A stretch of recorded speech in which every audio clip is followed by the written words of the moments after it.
Welcome back. Currency కట్టల container political action thriller. దీని వెనకాల ఇప్పుడు పొలిటికల్గా 400 కోట్లు ఎక్కడ ఏమైపోయినాయి, ఎక్కడ తిరుగుతూ ఉన్నాయి, ఆ కంటైనర్లు ఎక్కడ ఉన్నాయి, ఏ రోడ్లో ఉన్నాయి, ఉంటే ఎవరి దగ్గర ఉన్నాయి, లేదా ఎక్కడ గూడెంలో పెట్టారు, లేదా ఎక్కడ ఫారెస్ట్లో పెట్టారు, లేకపోతే ఎక్కడ ఎవరింట్లో పెట్టారు, లేదా డబ్బులు దించి ఆడిన పెట్టి కంటైనర్లు ఏమైనా పడేశారా, ఇది ప్రస్తుతం నడుస్తున్నటువంటి హాట్ టాపిక్. అసలు ఈ డబ్బులు ఎవరివి, అది ఇంకొక అంశం. ఈ డబ్బులు ఎవరివి, ఎవరి దగ్గర నుంచి ఎవరి దగ్గరికి వెళ్తున్నాయి, అసలు ఈ డబ్బులను మాయం చేసింది ఎవరు, ఈ డబ్బును దొంగలించింది ఎవరు, ఈ డబ్బులను దొంగలించిన తర్వాత ఇంతవరకు ఆ డీటెయిల్స్ బయటికి రాకుండా ఎవరు కాపాడుతున్నారు, ఎవరు ఆపుతున్నారు, ఇట్లాంటి చాలా ప్రశ్నలు ఈ ఎంటైర్ ఎపిసోడ్లో ఉత్పన్నమవుతూ ఉన్నాయి. సరే, ఏదేమైనప్పటికీ ఈ దీంట్లో ఏంటంటే నాసిక్ మహారాష్ట్ర సిట్ పోలీసులు సిట్ వేశారు. దాని మీద స్పెషల్ ఇన్వెస్టిగేషన్ టీం ఎంక్వైరీ చేస్తుంది. కర్ణాటక వాళ్ళని సపోర్ట్ చేయమన్నారు. కర్ణాటక వాళ్ళు ఎవరైనా కంప్లైంట్ ఇస్తే మేము కూడా విచారణ చేస్తా ఉన్నారు. కానీ వాళ్ళు ఆ సిట్టుకు సహకరించట్లేదన్న ఆరోపణ ఉంది. కర్ణాటక మంత్రి ఇదంతా కూడా బీజేపీ డబ్బే అన్నాడు. కాదు, వాళ్ళంతా ఇది కాంగ్రెస్ డబ్బే అన్నారు.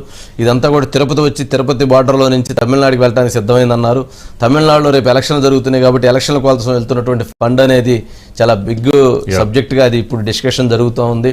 మరి ఆ 400 కోట్లు తమిళనాడులోకి వెళ్తే ఎవరో ఏ పార్టీకి, అక్కడ కాంగ్రెస్ పార్టీకి వెళ్ళిద్దా, లేకపోతే డిఎంకేకి వెళ్ళిద్దా, లేదా అన్నాడీఎంకేకి వెళ్ళిద్దా, లేదా బీజేపీకి వెళ్ళిద్దా, లేదా ఎవరికి వెళ్ళిద్దా అనేది అది ఇంకొక ఫజిల్, అది ఇంకోటి నడుస్తూ ఉంది.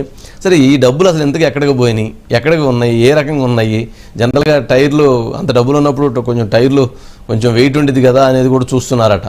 మరి అసలు అనేది ఇది ఇప్పుడు అంటే ఒక రోజుతో జరిగింది కాదు కదా, జరుగుతూ ఉంది. బట్ అవి ట్రేస్ చేస్తుండారా, ట్రేస్ చేయలేదా, లేకపోతే ఎవరి దగ్గర కంట్రోల్లో ఉన్నాయా అనేది చాలా పెద్ద ఇప్పుడు ఇష్యూ నడుస్తూ ఉంది. దీని మీద ఆడియో ఉంటుంది సార్, ఒక ఆడియోనా? ఆడియो प्लीज. आणि हे असं आहे की त्याला मी बोललो आता कसं आहे की त्याच्यामध्ये जो मध्यस्थी माणूस आहे तो मोठा आहे, म्हणजे विराट आणि माझ्यामध्ये माणूस आहे तो फार मोठा माणूस आहे आणि मोठा पॉलिटिशियन आहे गुजरातचा. तर कसं आहे की हे सगळी स्टोरी त्याच्याकडे गेली.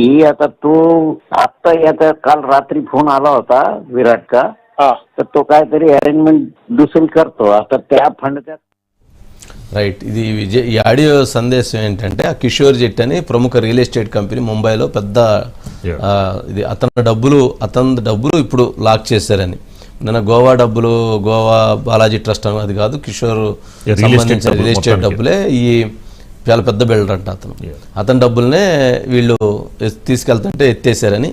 ఎత్తేసిన తర్వాత ఇప్పుడు ఆ డబ్బులకు సంబంధించినటువంటి దాంట్లో ఎవరైతే మాట్లాడినటువంటి వ్యక్తి విరాట్ గాంధీ అని ఒక పేరు చెప్పాడు. విరాట్ గాంధీ అంటే అతను డాను, మాఫియా డాను, అతను హవాలా కింగు. అతనికి కిషోర్కి మధ్య 70-30 రేషియోలో కూడా ఇది ఒక ఒప్పందం జరిగిందట. అంటే ఏంది, 70% కిషోర్కి ఇచ్చేట్టు, 30% హైజాక్ చేసినటువంటి వీళ్ళకి ఇచ్చేటట్టుగా కూడా ఇది జరిగిందట. బట్ ఆ వీడియో ఒకటి బయటకు కూడా వచ్చింది. అంటే అసలు అది ఎంత డబ్బు అనేది కూడా ఒక ఇది ఉంది. అది ఎక్కడ ఉంది, ఎవరు పంచుకున్నారు, అసలు పంచుకున్నారా లేదా, ఇదంతా మనకి చాలా పజిల్గా ఉంది. అసలు ఇది ఇంతవరకు అసలు దీని మీద కేంద్ర హోంశాఖ రెస్పాండ్ అవ్వాలి, రాష్ట్రాలు రెడీ అవ్వాలి, లేకపోతే ఇంకోరు రెడీ అవ్వాలి.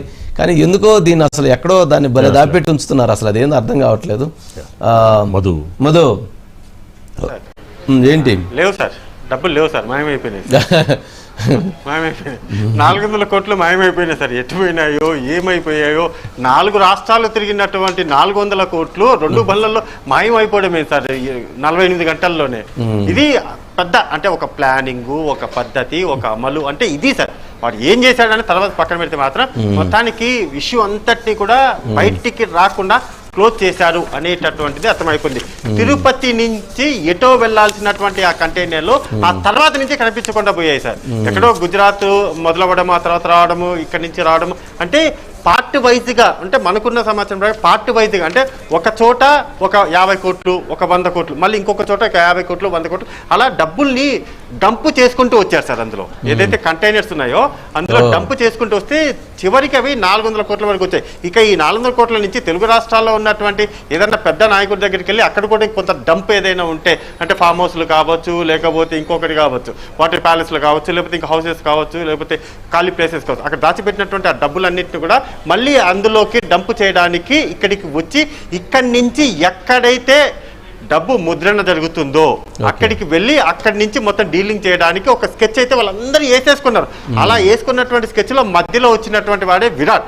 ఇతను వచ్చేసి మొత్తం అంతటినీ కూడా మీ డబ్బులన్నీ కూడా మాయ అన్నట్టుగానే కొట్టేశారు. కొట్టేసినటువంటి ఆ డబ్బులన్నిటి కూడా తీసుకొని వెళ్ళిపోయి బేరసారాలు పెడితే ఆ బేరసారాలో భాగంగానే అక్కడ బాధితుడు వచ్చేసి పోలీసుల కంప్లైంట్ ఇవ్వడము, ఆ పోలీసులు వచ్చేసి కర్ణాటక పోలీసులు చెప్పడంతో బండారం అంతా బయటపడింది సార్.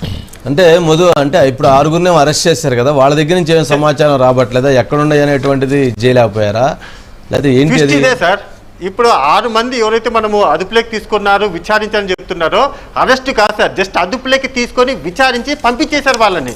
ఎక్కడ వాళ్ళని అరెస్ట్ చేయలేదు. అది మెయిన్ ట్విస్ట్. అంటే ఎక్కడ ఈ కేసుకు సంబంధించి ఏదైతే బార్డర్ కర్ణాటక బార్డర్ ఉందో అక్కడ పోలీసులు ఎఫ్ఐఆర్ చేస్తే అరెస్ట్ చేసేటటువంటి బాధ్యత కర్ణాటక పోలీసులది ఉంది. ఇక్కడ తానే పోలీసులు మహారాష్ట్ర పోలీసులు ఏదైతే ఉన్నారో వాళ్ళకి లేదు, ఆ రైట్స్ వాళ్ళకి లేవు. సో ఇక్కడ కర్ణాటక పోలీసులు ఏం చెప్తున్నారు, అక్కడ ఉన్నటువంటి పోలీసులు మాకు ఏ సంబంధం, ఎవరైనా వచ్చి కుయ్యో కూడా మాకు వచ్చి ఏమన్నా కంప్లైంట్ ఇస్తే కదా మీరు ఏదైనా చేసేదని. మరి ఎవరు కంప్లైంట్ రావట్లేదు. మరి కంప్లైంట్ ఎందుకు రావట్లేదు?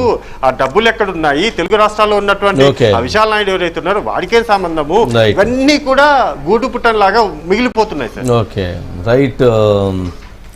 ఇదంతా చాలా ట్విస్ట్లు ఉన్నాయి. ఈ ట్విస్ట్లు ఎప్పుడు బయటకు వస్తాయో ఏంటో, అసలు చాలా ఆశ్చర్యకరంగా ఉంది. ఈ డబ్బులు మొత్తం సైలెంట్ అయిపోయి ఉంటారు. అంటే అది అసలు ఇంత పెద్దగా గోల్మాల్ జరిగితే కేంద్రం ఏం చేస్తుంది, లేకపోతే ఇతర రాష్ట్రాలు ఏం చేస్తుంది, ఇంత డబ్బు